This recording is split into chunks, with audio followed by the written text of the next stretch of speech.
যদি জিএম কাদেরকে গ্রেপ্তার করত, জনগণ পুলিশকে আরও বেশি ধন্যবাদ দিত।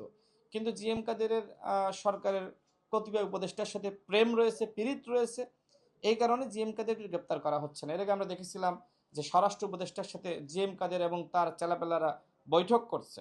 তার মানে আমরা বুঝি যে জিএম কাদেরের হাত কত দূর। কিন্তু জনতার হাত এত বড়, সরকারের বা এই উপদেষ্টাদের এই হাত কিন্তু জনগণের হাত থেকে জিএম কাদেরকে রক্ষা করতে পারবে না।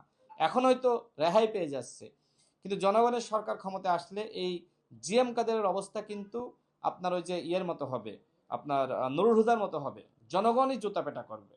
জনগণ হয়তো নানান কারণে, সামনে ইলেকশন ফেব্রুয়ারি মাসে, এখন হয়তো অনেকে বলছে যে এক ধরনের মব সৃষ্টি করা হচ্ছে, নানান ধরনের কথাবার্তা বলা হচ্ছে, অনেক প্রতিবাদকেও মব বলা হচ্ছে, যে কারণে জনগণ এখন কিছুটা শান্ত। এবং আমরাও জনগণের প্রতি আহ্বান রেখেছি, রাষ্ট্রকে সুশৃঙ্খল করতে হবে এবং গণতান্ত্রিক পথে নিয়ে যেতে হবে। অন্যথায় রাষ্ট্রকে নিয়ে যে ধরনের চক্রান্ত ষড়যন্ত্র চলছে, ভারত এবং আওয়ামী লীগ যে ধরনের, তারা এক ধরনের ষড়যন্ত্র করছে যে বাংলাদেশকে অস্থিতিশীল করে আরেকটি ১/১১ ফিরিয়ে আনা।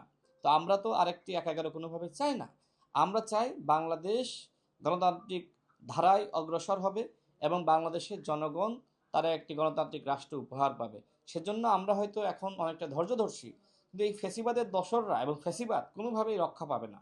এদের রক্ষা পাওয়ার কোনো সুযোগ নাই। জিএম কাদের, শামীম পাটোয়ারি, তারা বাংলাদেশের জনগণের শত্রু। বাংলাদেশের জনগণ এদেরকে গণশত্রু মনে করে। হাসিনার অবস্থান যেমনিভাবে দিল্লিতে হয়েছে, ঠিক জিএম কাদের, শামীম পাটোয়ারিদেরকেও আজ হোক কাল হোক তাদেরকে দিল্লি পালাইতে হবে। এই দেশে থাকার অধিকার তাদের আর নাই।